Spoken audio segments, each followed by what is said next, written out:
Hey everyone, welcome back. Before we dive in, don't forget to hit that like button, subscribe to the channel, and drop a comment telling us where you're tuning in from and what time you're watching. It really helps YouTube keep sending you more stories like this. Alright, let's get started.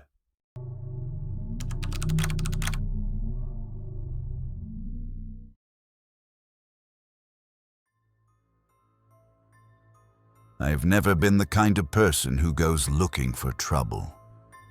At 23, I was wrapping up my final year at college, and most of my plans revolved around assignments, group projects, and how many shifts I could squeeze in at my part-time job. My friends, though, Rachel, Diana, and Elena, were different. They craved experiences, memories that would outlast our 20s. And that's how I got roped into a trip I'll never forget. It was late October, the air turning sharp with that unmistakable bite of fall. Everywhere on campus, pumpkins lined the dorm steps, fake cobwebs draped over windows, and flyers screamed about Halloween parties. While most students were plotting bar crawls or costume contests, Rachel had something else in mind. "There's this cabin," she'd announced one night while we huddled in the campus cafe, mugs of coffee steaming between us. "Just outside Savannah, tucked into the woods by the marshes. No Wi-Fi, no neighbors, just us and the weekend." Elena's eyes lit up immediately. She was always the one to push us toward adventure. "Sounds perfect. We'll bring food, drinks, maybe even board games. Total escape." Diana leaned back in her chair, raising an eyebrow. "Escape, sure. But you do realize Savannah is like one of the most haunted cities in the US. Half the walking tours are about ghosts." Rachel grinned, clearly pleased with herself. "Exactly. What better way to spend Halloween weekend?" I should have said no. I really should have.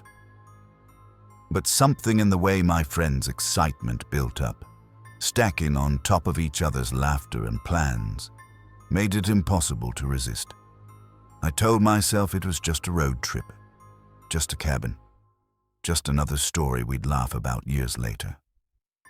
We left campus Friday afternoon, my little hatchback stuffed with overnight bags, blankets, and way too many snacks. Rachel rode shotgun, mapping our route, while the others crammed into the back seat, trading playlists.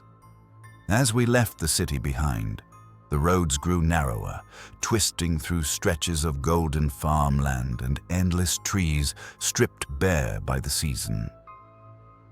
The drive should have felt carefree, but I remember the silence that settled in as daylight faded.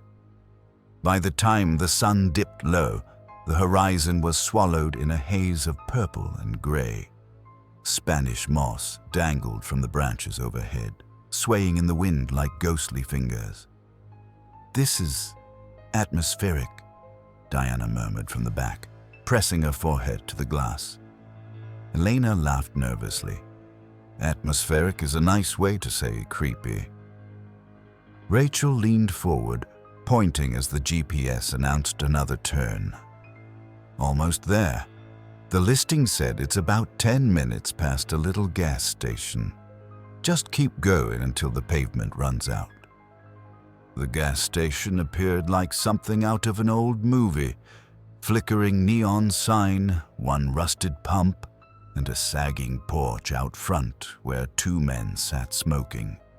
They didn't wave, didn't smile. Just watched as we rolled past, their eyes tracking the car until they were nothing but specks in the rear-view mirror. "Friendly," I muttered under my breath. Rachel chuckled, but even she didn't sound entirely convinced. Small towns, they always look at outsiders like that. What none of us said aloud was that their stares felt less curious and more warning. The road narrowed until the trees seemed to close in on either side, Their branches arched above us like skeletal arms.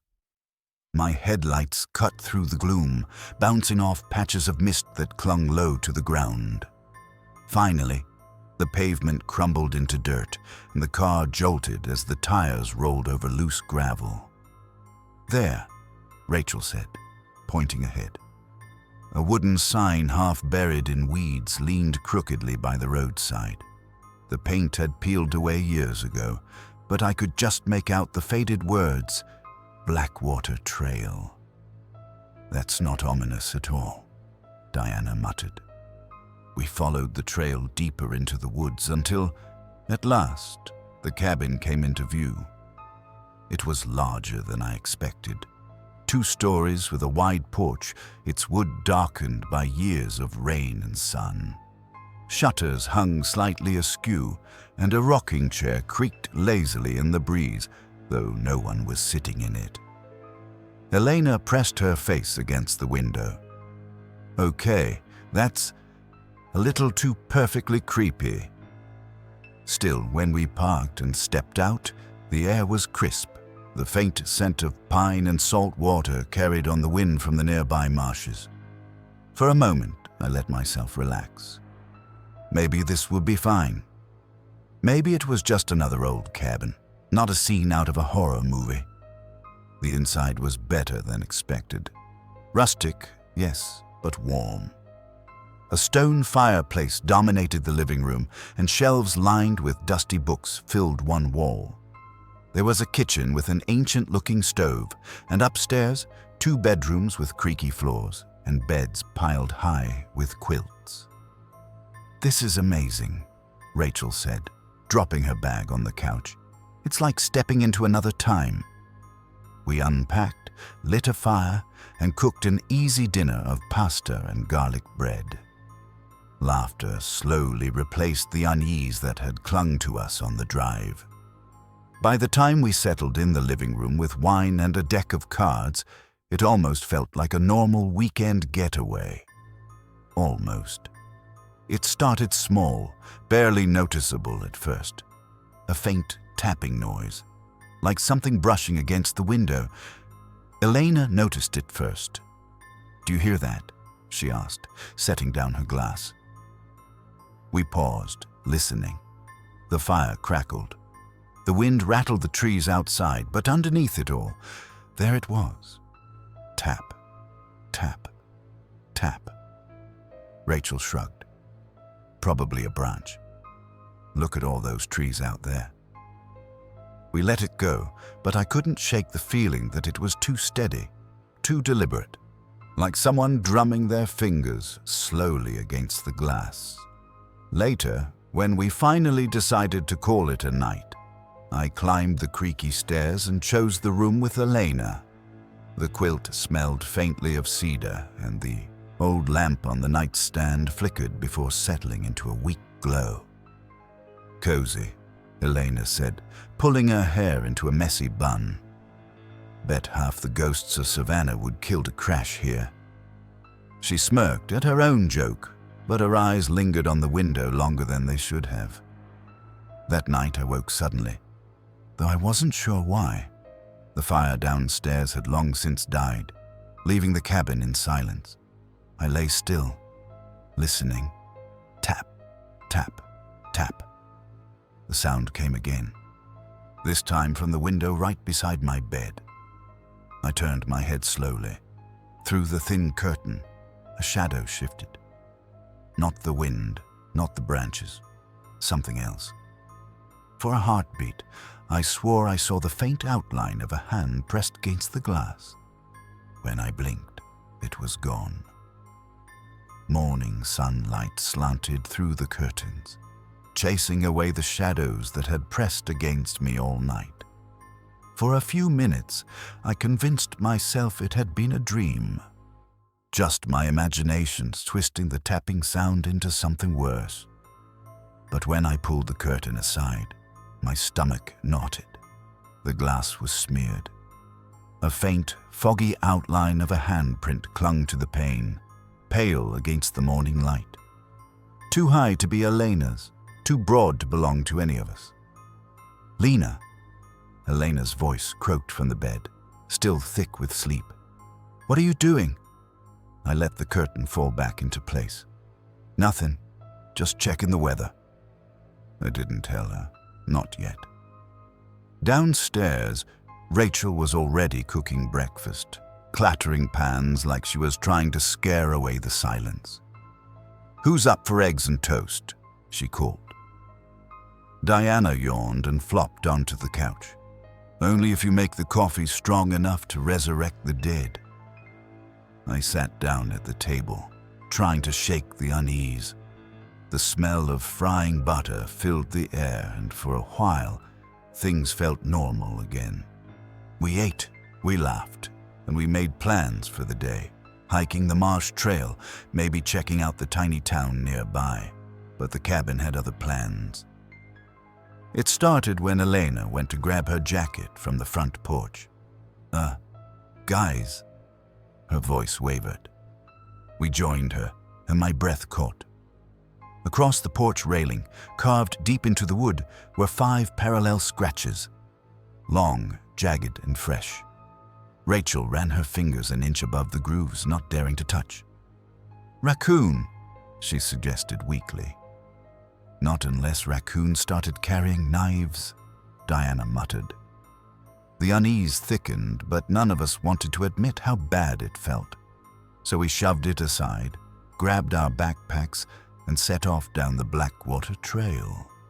The forest was both beautiful and unsettling. Towering cypress trees with roots twisting out of the earth like claws, Spanish moss draping from the branches in ghostly curtains. The trail wound through patches of fog, the air heavy with the smell of damp earth and salt. Rachel tried to lighten the mood, pointing out birds and snapping photos on her phone.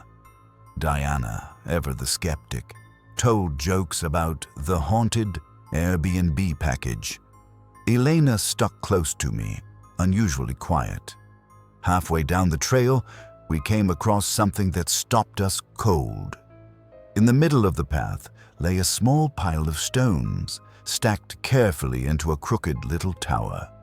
On top of the stack, balanced as if placed with precision, was a dead crow. Its wings were splayed, its black eyes dull and glassy. No one spoke. The woods seemed to hold its breath with us. Finally, Rachel whispered, "Okay, that's messed up." Elena grabbed my arm. "Can we go back now?" I wanted to say yes, but some strange pull kept me staring at that pile of stones, at the way the crow's neck bent just slightly too far. Whoever had done this had wanted it to be found, and we had walked right into it. We turned back.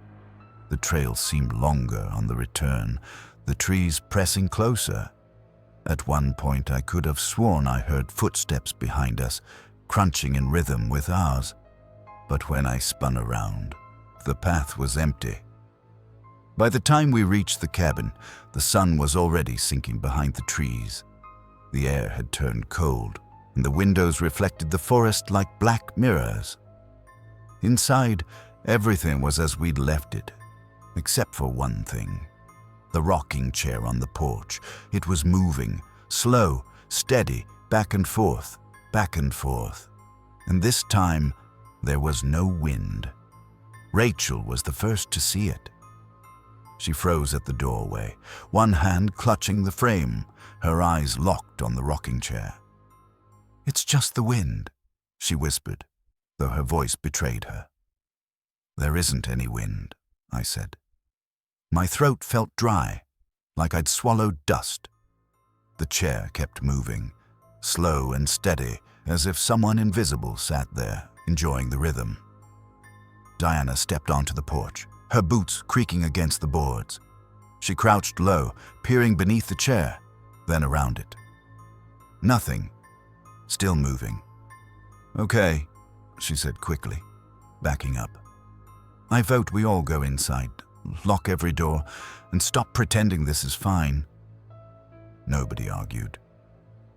We dragged the rocking chair inside, trying to convince ourselves it was just Safer that way. A dumb decision, maybe, but none of us wanted to watch it move on its own all night. Rachel shoved it into the corner of the living room, muttering, "Now stay." It stayed still. For now. Night fell fast, swallowing the forest outside in layers of black. We tried to distract ourselves, played cards at the dining table, joked about ghost hunting shows, drank cheap wine we'd brought along. But beneath the laughter was something sharp, brittle. Every creak of the cabin made us flinch. At some point, Elena excused herself to the bathroom. 10 minutes passed. 15. "Where's Elena?"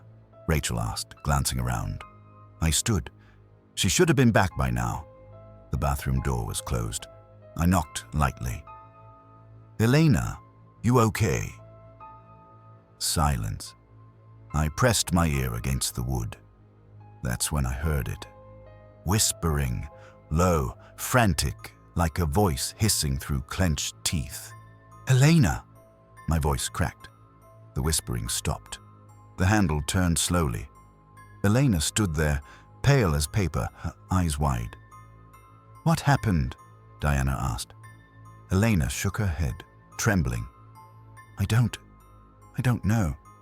I swear I heard someone in there with me, breathing, right behind the door. I thought it was one of you." We all exchanged looks, but no one admitted to it. Later, we tried to sleep, though none of us really could. I lay awake listening to the forest, the distant hoot of an owl, the rustling of branches. My eyelids grew heavy, until a sound snapped me back. Creak, the living room floor. I sat up. The sound came again, slow footsteps crossing from the kitchen toward the corner. Creak, creak. Holding my breath, I peeked into the living room. The rocking chair was moving again, only this time it wasn't empty. For the briefest second, I saw the outline of someone sitting there, a gaunt figure, hunched, its head bent forward. Just a shadow, darker than the darkness around it. Then it was gone. The chair kept rocking. I stumbled back into the bedroom, slamming the door. Rachel shot up from her sleeping bag. "What? What is it?" I could barely get the words out. "It's here, in the house." We didn't sleep the rest of the night. We huddled together, whispering prayers, listening to the sounds echoing through the cabin, the pacing, the soft knocks on the walls. At one point, the front door rattled violently, though the deadbolt held. When the first light of dawn finally broke, it felt like being released from underwater, but none of us felt safe anymore. And deep down, I knew this wasn't just a haunting. It was something older, something that had been waiting, and now it had noticed us. Morning light should have brought comfort, but instead it made the cabin feel wrong, too exposed, too alive. Like whatever had stalked us through the night wasn't gone at all, it was just quieter, waiting. We packed our bags fast, deciding to leave immediately. But when Diana turned the ignition on her Jeep, the engine only coughed. Once, twice. Dead. Her face went pale. "It was fine yesterday." Rachel groaned, slamming her door. Of course this happens out here." We argued briefly about walking to the nearest gas station, but the thought of trudging down that endless dirt road with the woods pressing in made our stomachs twist. We agreed to wait until the afternoon. Maybe someone would drive by, but no one did. The hours dragged. We sat in the living room, trying to act normal, though our nerves were fraying. Elena barely spoke, her hands trembling as she sipped coffee. Rachel paced constantly. Diana pretended to read but never turned the pages. I kept staring at the rocking chair. It hadn't moved since the night before, but I couldn't shake the image of that dark figure. At some point, I realized The chair wasn't in the corner anymore. It had shifted, just slightly, angled toward us now, like it was watching. I didn't say a word. By mid-afternoon, the air inside the cabin grew stifling, heavy, as though the walls themselves were breathing. Shadows clung to the corners, even with the lamps on. That's when Elena snapped. "I can't stay here another second," she said, grabbing her coat. Her voice was raw, frantic. "I'm walking out. I don't care where I end up." Rachel grabbed her arm. "You'll get lost." "I'd rather get lost than sit here and wait for it to come back." Elena spat, jerking free. Before any of us could stop her, she yanked open the door and stormed out into the woods. We froze. The silence that followed felt wrong, not just quiet, expectant. Then, a scream. Elena's scream, piercing, blood-chilling, cut short. Rachel bolted for the door, but I slammed it shut, holding it with all my weight. "Don't, you'll just—" Another scream, this time muffled, fading deeper into the forest. Then nothing. We didn't move for what felt like hours. Diana's hands shook as she lit every candle she could find, muttering, "We stay together, we stay together."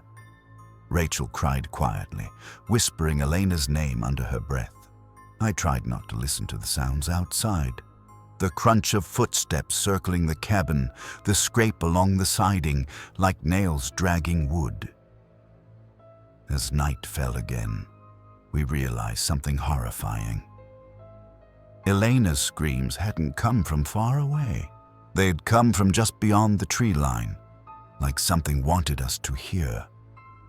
That night, none of us dared to sleep. Around 3 a.m., the whispering started again.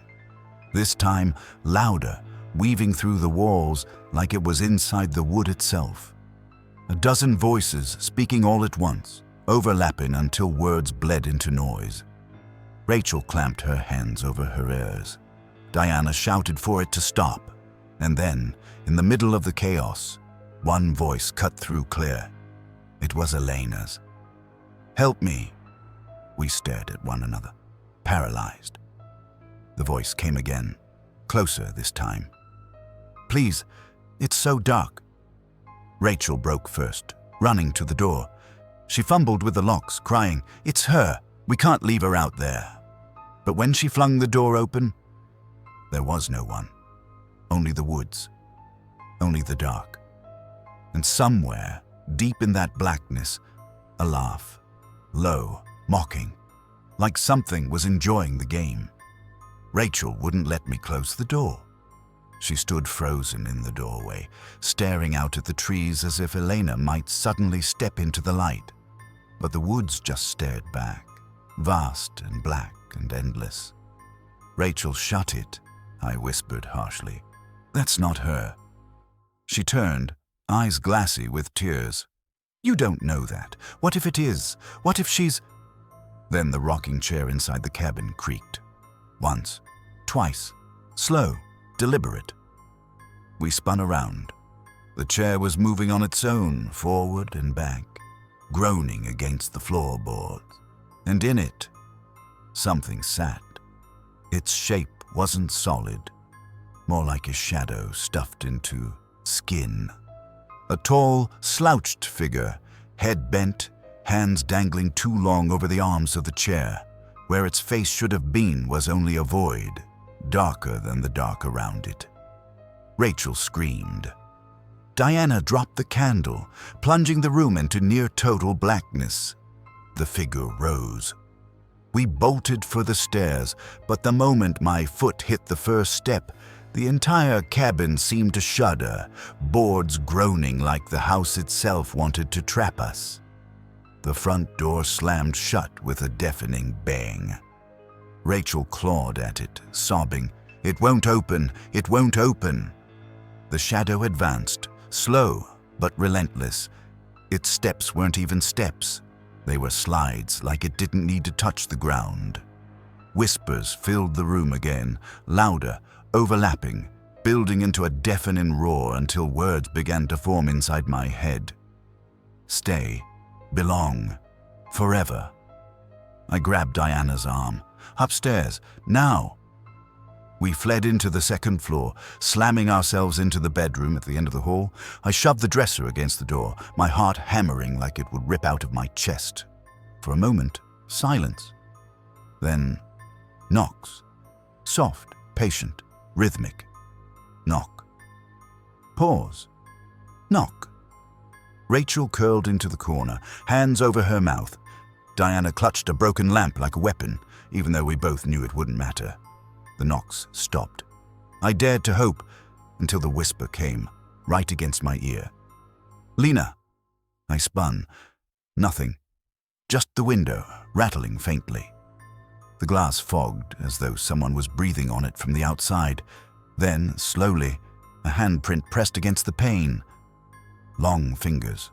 Too many joints. The whispering surged again, louder, deeper, vibrating through the walls. My vision blurred. The air felt like molasses, and for a second, I thought I saw Elena standing at the foot of the bed, her hair tangled, her skin pale. "Come with me," she whispered. "It's better here." Rachel scrambled forward, reaching for her, sobbing Elena's name. But the moment her hand stretched out, the figure flickered and the shadow was back, grinning with a mouth it hadn't had before. Rows of teeth stretching ear to ear. I yanked Rachel back just as the thing lunged. The dresser toppled, the door splintered, and the whole room shook like it was about to collapse. "Window!" I screamed. We crashed through the glass, tumbling onto the porch roof below. Pain tore through my arm, but adrenaline carried me forward. Diana and Rachel followed, their breaths ragged, terrified. We slid down the side and hit the ground running. The woods swallowed us instantly, branches slashing our faces, roots catching our feet. Behind us, the cabin groaned, almost alive, and something crashed through the trees in pursuit. No footsteps, no panting, just that laugh. That low, endless laugh chasing us deeper into the dark. I don't remember how long we ran. At some point, the trees thinned and headlights cut through the black. A truck rattled down the dirt road, its driver slamming on the brakes when he saw us burst from the forest, bloody and screaming. He drove us into town without asking questions. By morning, when we returned with police, the cabin was gone. Not burned, not collapsed, just gone, as though it had never been there at all. It's been months now. Diana doesn't talk about it. Rachel pretends she doesn't remember, but sometimes in the quiet, I swear I hear Elena's voice again. Not far away, not outside, inside, whispering my name.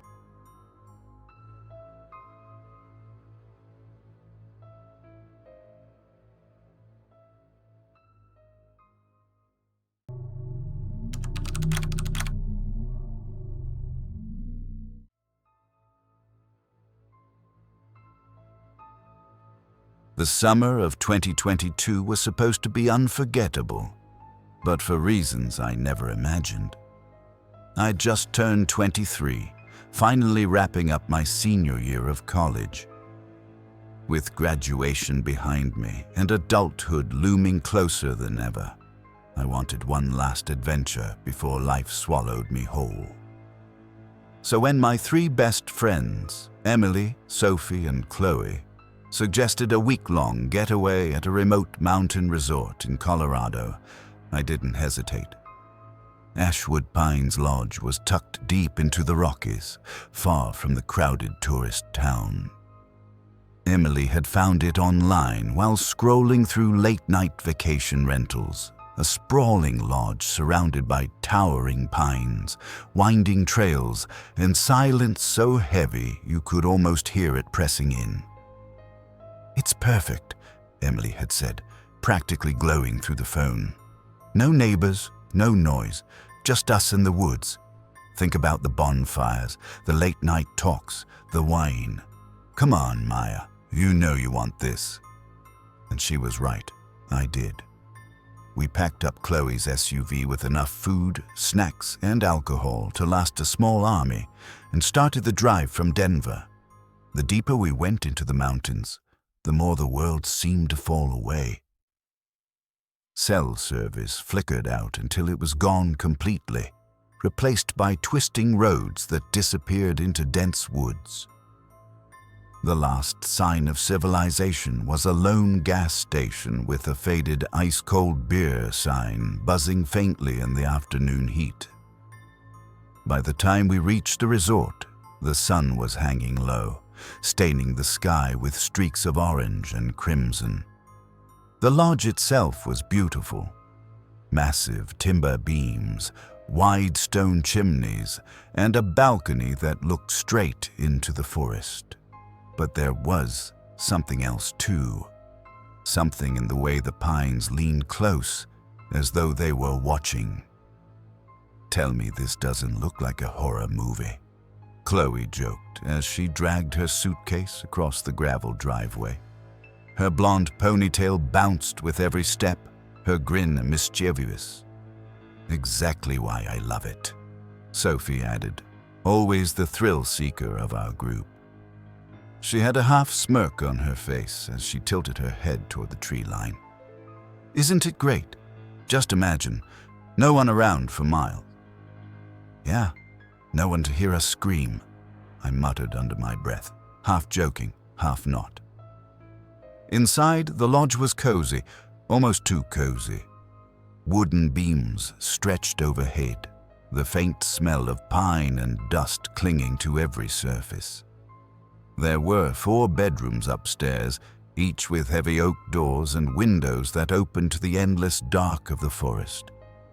I claimed the one in the back, with a small balcony that looked out toward the trees. That first night was perfect. We lit the fireplace, ordered takeout from the nearest town before losing service completely, and opened a couple of bottles of wine. We laughed until our stomachs hurt, sprawled across couches and rugs, our voices echoing faintly in the wood-paneled room. It felt safe, comfortable. But later, when everyone else had gone upstairs, I lingered a little longer by the sliding glass door in the living room. The forest stretched endlessly beyond the patio, a wall of black broken only by the faint silver glow of the moon. I couldn't shake the feeling that something out there was watching. I laughed at myself, brushed it off, and went upstairs. But as I passed the balcony in my room, I swore I heard something, like a faint crunch of gravel, like footsteps. I froze, heart hammering, leaned closer, listened. Silence.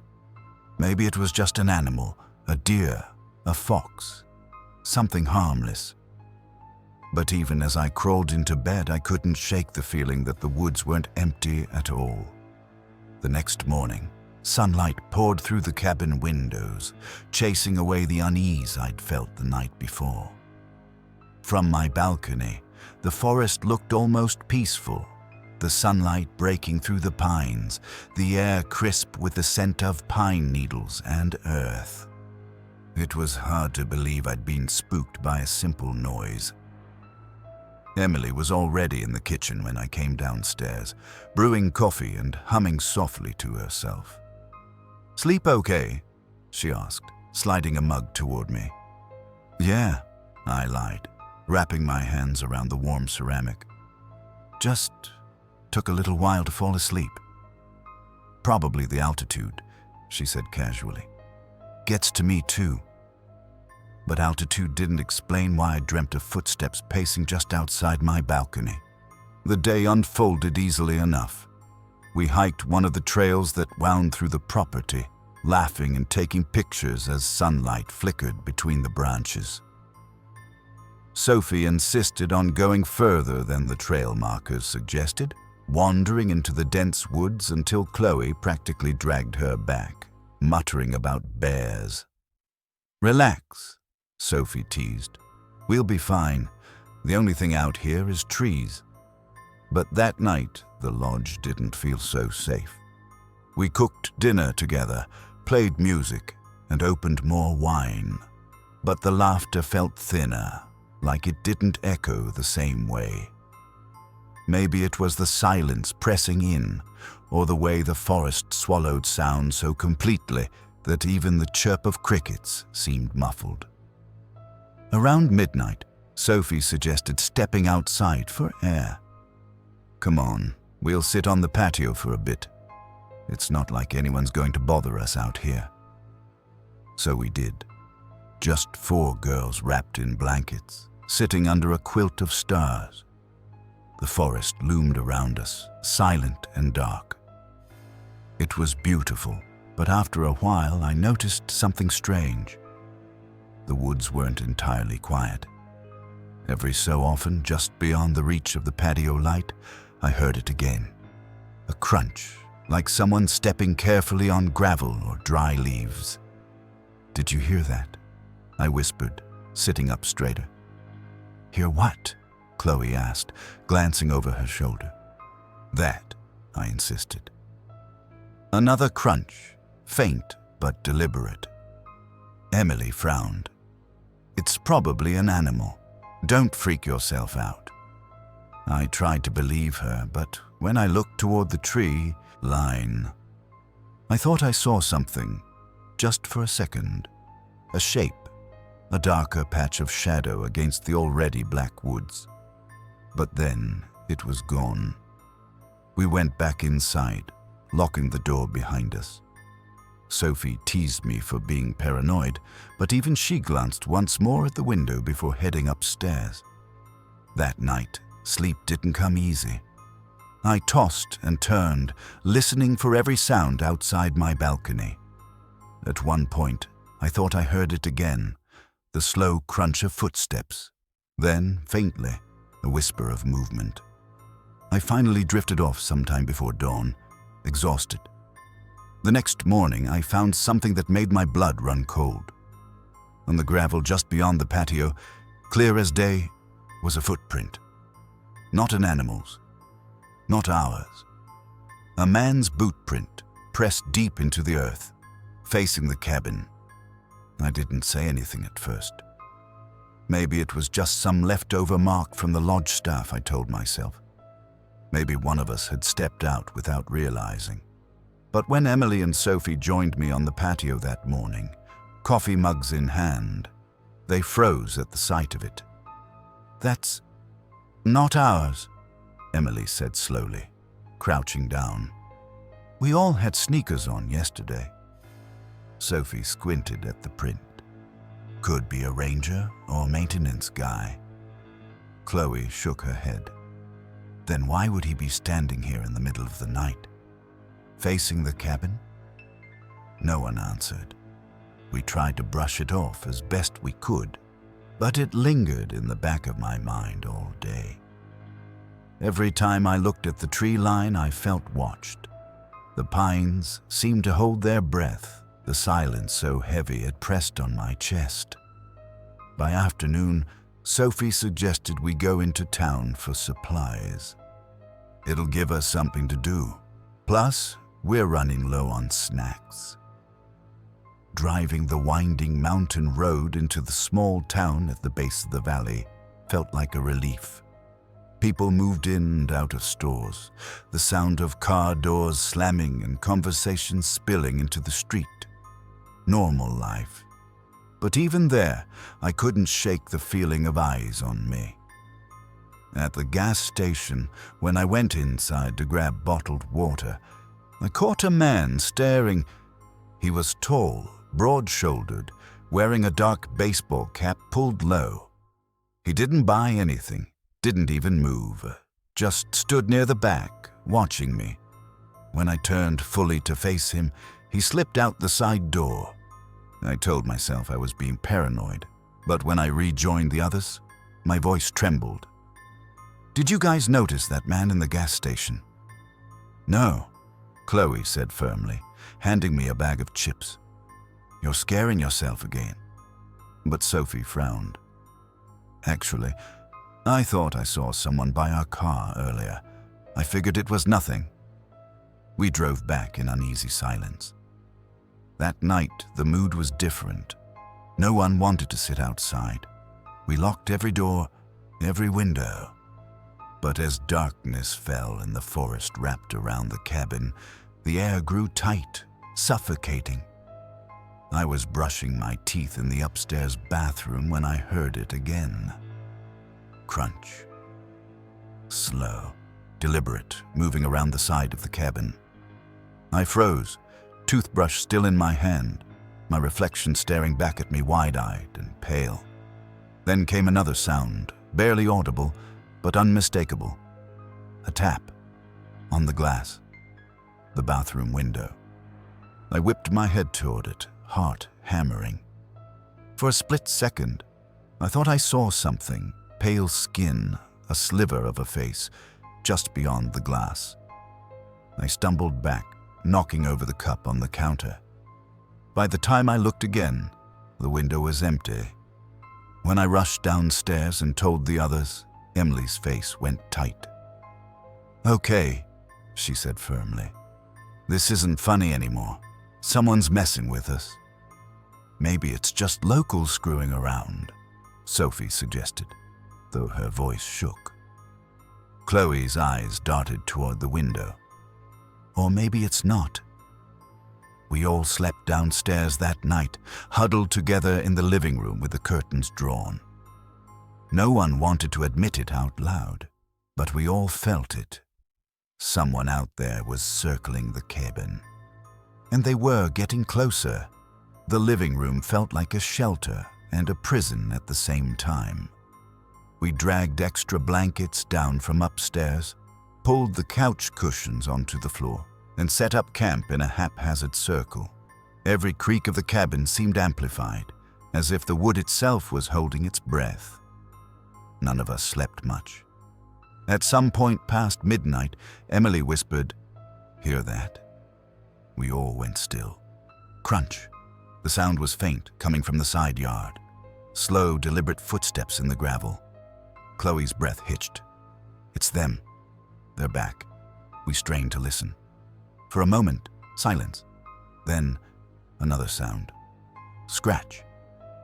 It dragged along the outside wall just beneath the windowsill, a slow, deliberate scrape like a stick or a nail, tracing the wooden panels. Sophie's hands trembled as she clutched her phone. "I'll call 911, she hissed. But the screen showed only one mocking word. No service. I swallowed hard, my mouth dry. "Maybe we should yell. Let them know we're not afraid." Emily shook her head fiercely. "Number, that's what they want. They want to know we're scared." The scratching stopped. The silence that followed was worse. Then, tap, tap, tap at the window. We froze. None of us dared to move. But slowly, my eyes slid toward the curtains. They shifted slightly, as if someone had brushed against them from outside. A shadow pressed faintly against the thin fabric. Long fingers, maybe a hand. Emily's whisper was barely audible. "Don't move." The tapping grew louder, more insistent. Tap, tap, tap. And then, just as suddenly as it started, it stopped. For minutes, we sat in stunned silence, listening to our own heartbeats. Finally, Sophie whispered, "Maybe they're gone." But I knew better. My gut twisted. Whoever was out there wasn't leaving. They were waiting. Morning came gray and heavy. We opened the door cautiously, half expecting to see nothing. Instead, the sight made my stomach drop. In the dirt just beyond the porch, carved with some sharp object, were 3 words: "We see you."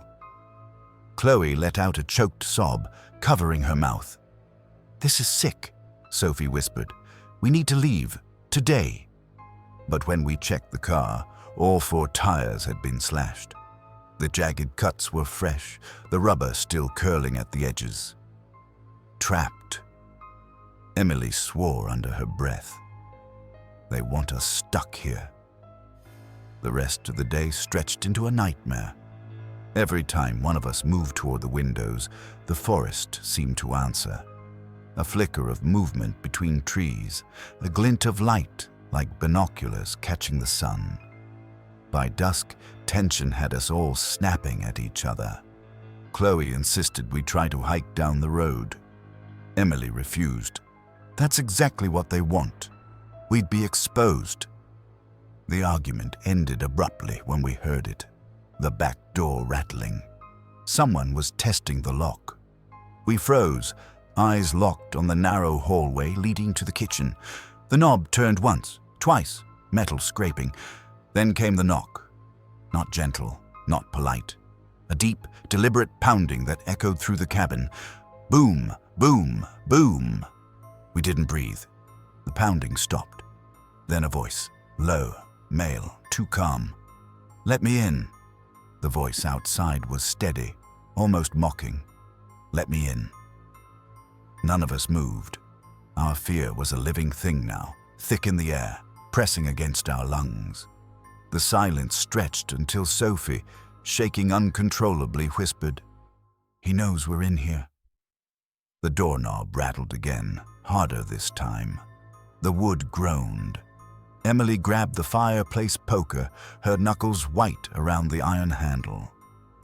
"If he comes in," she said in a low voice, "we fight." The pounding resumed. Boom, boom, boom. Then, abruptly, it stopped. We all looked at each other, wide-eyed. Was it over? And then, glass shattered. The kitchen window exploded inward, shards spraying across the tile. A man's arm reached through, fumbling for the lock.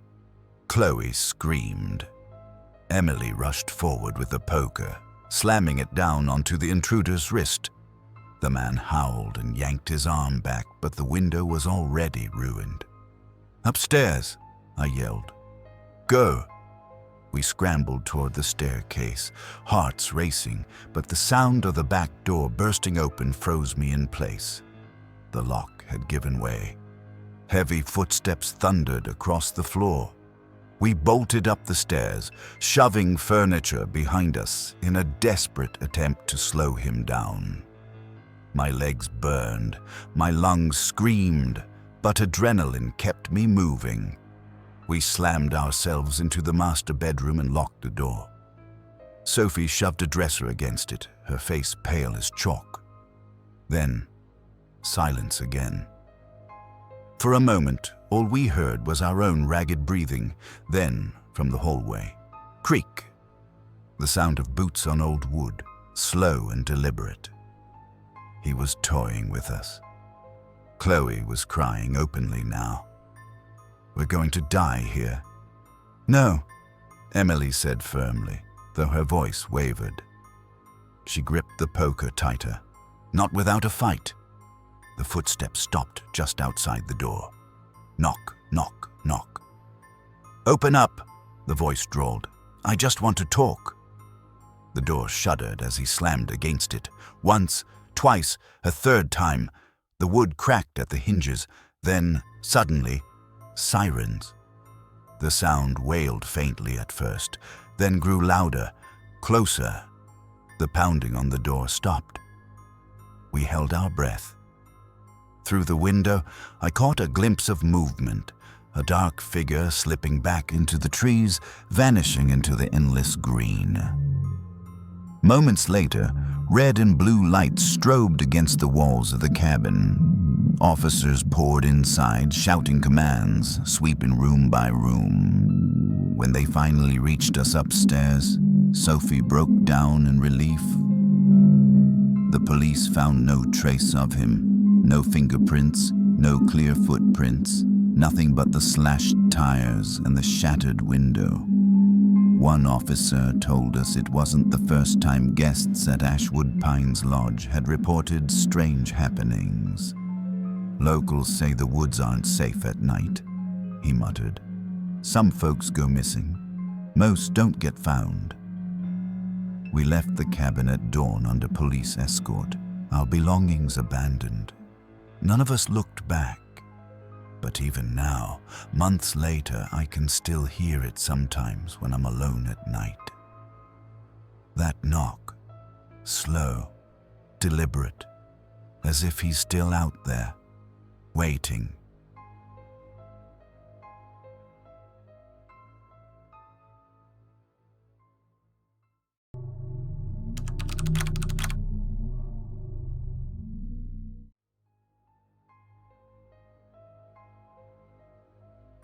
The Chicago heat that July afternoon made the asphalt glimmer, almost like the city itself was sweating. I was with my college roommate, Lila, celebrating our graduation with a week-long trip we'd been planning since freshman year. We'd just finished lunch at a tiny Vietnamese cafe in Chinatown, the steam from our noodles mixing with the sticky, humid air, when we decided to walk toward the Art Institute.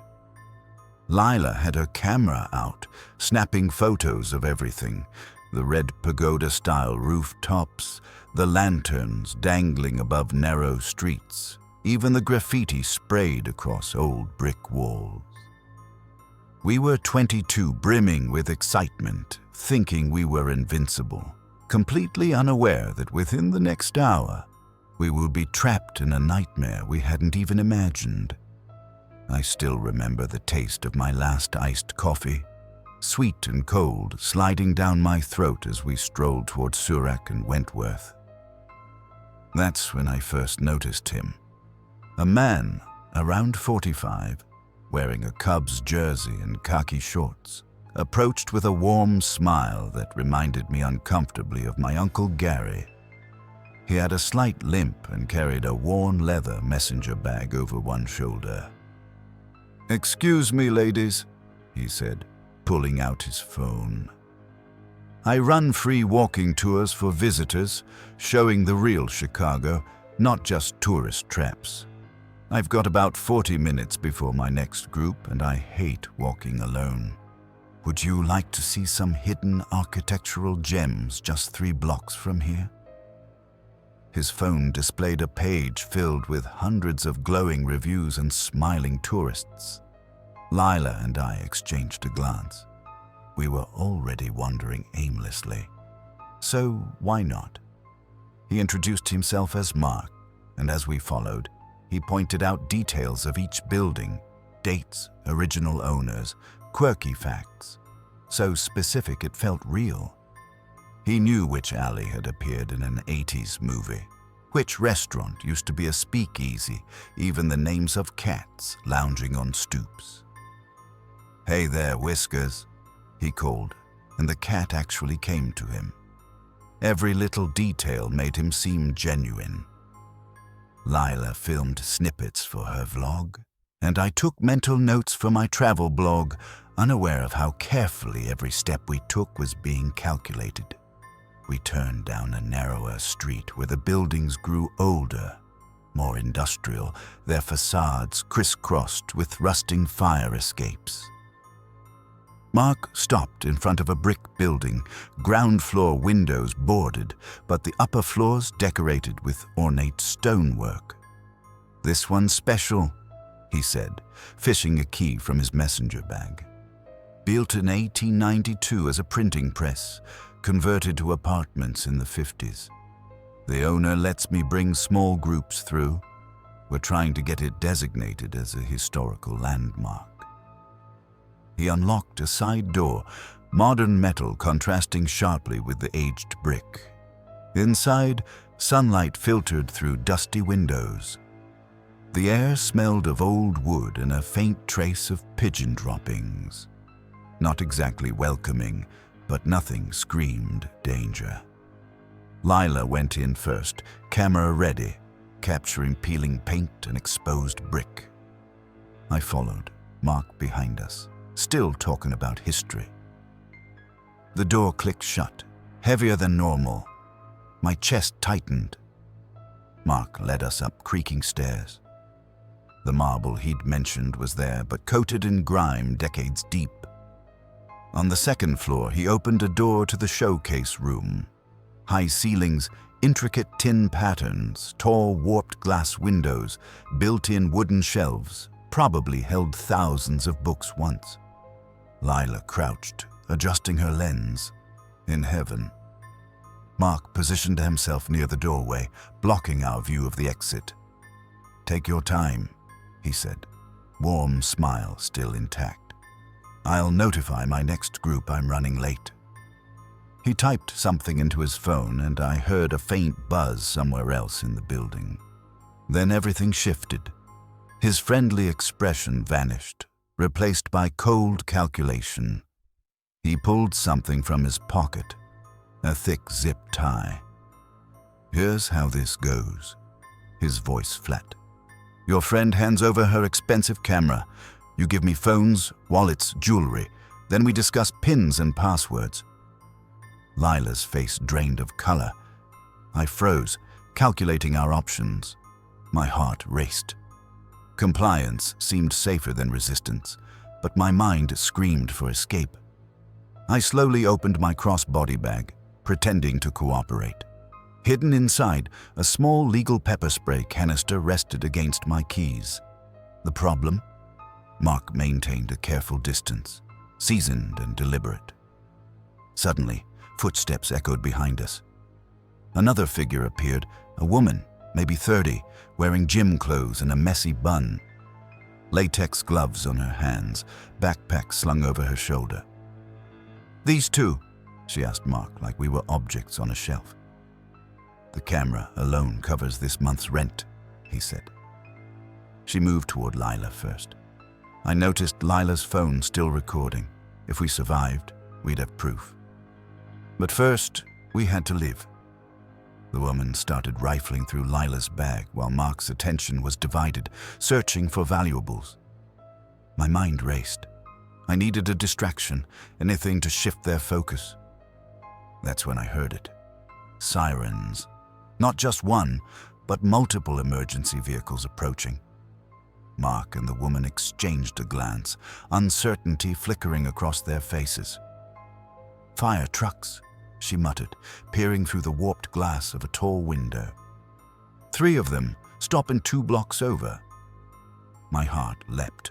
This was our chance. I faked a violent coughing fit, gasping and wheezing like I couldn't breathe. Asthma, finals week panic. I sold it perfectly. Lila immediately picked up the act, panic in her voice. "She needs her inhaler. Quick!" Mark lunged for my bag, distracted. The woman moved closer to inspect, leaving the doorway partially clear. My pepper spray rolled under some newspapers, but I had a plan. With a deep breath, I flicked the safety off and sprayed Mark directly in the face. He screamed, hands clawing at his eyes, stumbling back. The woman lunged at me, but Lila swung, her camera bag hard, the $1,000 lens connecting with her side. We didn't wait. We bolted. 3 at a time down the marble stairs, sneakers slapping against stone, echoing shouts behind us. The main door was locked, but a nearby single-pane window offered a way out. Lila smashed it with a piece of broken concrete. Glass shattered outward. Mark stumbled down the stairs, half blinded but coming fast. I knocked the remaining shards aside and squeezed through, bleeding slightly on my arm but running. We hit the street and didn't stop.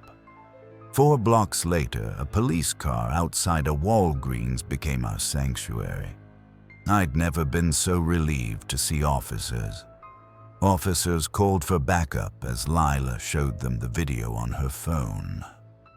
Mark's face, his partner downstairs, blocked exits. It was all there. Within an hour, the building was being investigated. Doug and his partner had vanished, but police found personal items from a dozen other victims hidden in the basement. IDs, credit card, passports. Turns out, they'd been running this scam for months, targeting tourists moving between neighborhoods. The detective told us we were lucky. Most victims were too scared or embarrassed to fight back. Mark was caught 3 weeks later in Milwaukee. The woman? Never found. My arm still bore a scar from that window, a thin white line reminding me every day how close we came to being another statistic.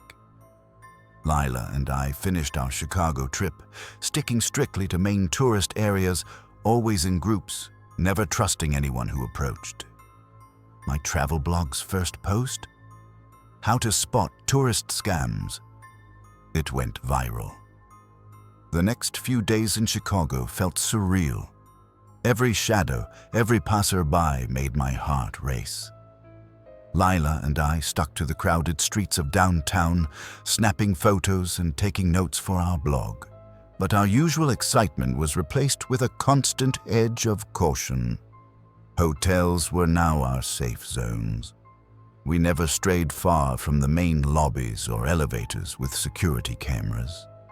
At night, we double-checked our doors, bolted locks, and kept flashlights nearby. Even the thought of a friendly local approaching us sparked unease. The blog post we wrote went live on the third day. Lila recounted her encounter with Mark, detailing the fake tour, the zip tie, and how we escaped. I added a step-by-step guide on spotting suspicious behavior, warning tourists about overly friendly strangers offering exclusive experiences. Within hours, the post went viral. Comments poured in from readers sharing similar encounters, some far worse than ours. The Chicago Police Department reached out to us personally. They were impressed by the video evidence we captured. It helped identify Mark and his partner in multiple neighborhoods. While he was in custody, they warned us that the woman had vanished without a trace. The idea that she might still be out there hunting for another victim was chilling. Despite the fear, we pushed forward with our trip. We visited museums, attended a live jazz show, and even rode the Ferris wheel by Navy Pier. But our sense of invincibility from college days was gone. Every alley, quiet street, and isolated building felt like a potential trap. Before flying back home, we met with the detective assigned to Mark's case.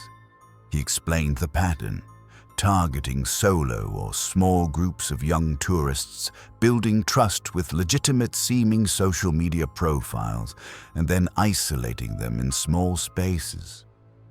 The worst part? They were clever, patient, and had done this many times without leaving enough evidence for immediate arrests. Back home, the scars, both physical and mental, remained. My arm bore the faint line from the window, and nights were still restless, filled with flashes of the narrow hallways, Mark's cold stare, and the echo of sirens that saved us. Lila struggled to trust strangers, and I caught myself overanalyzing every friendly gesture, every approach from a local. Our blog, however, became a resource. Emails came from travelers asking for safety tips, local authorities requesting advice on preventive measures, and other victims sharing their experiences. We realized that while our encounter had been terrifying, it had also empowered us to prevent others from falling prey to similar scams. Years later, I still walk the streets of Chicago with a heightened awareness, but there's also a strange sense of gratitude. That week, though horrifying, taught me resilience, quick thinking, and the importance of vigilance. Lila and I often laugh about the absurdity of running from a friendly tour guide, but the memory serves as a constant reminder. Appearances can be deceiving, and safety should never be compromised for curiosity or adventure.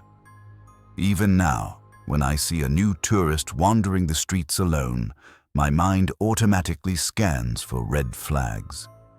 And though I've returned to normal life, the scar on my arm and the story we live with remain as warnings. Proof that sometimes surviving a nightmare requires quick thinking, courage, and a little bit of luck.